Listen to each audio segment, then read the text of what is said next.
তিন ধরনের রোজাদার থাকবে। একদল শুধু উপোস থাকবে, রোজা হবে না। শুধু কি থাকবে? যে উপোস, রোজা হবে না। না না না না, হবে না। তারা কারা?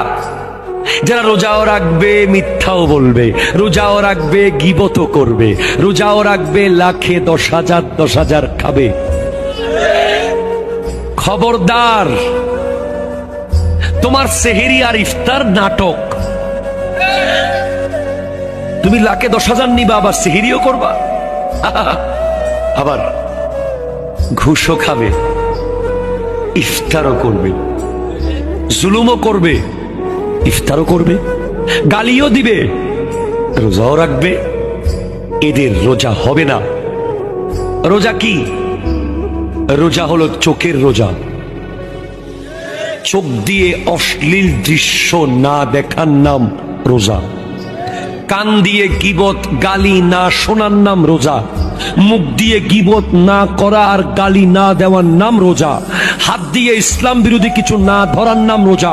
পা দিয়ে ইসলাম বিরোধী জায়গায় না যাওয়ার নাম। তারপরে সেহেরি আর ইফতার।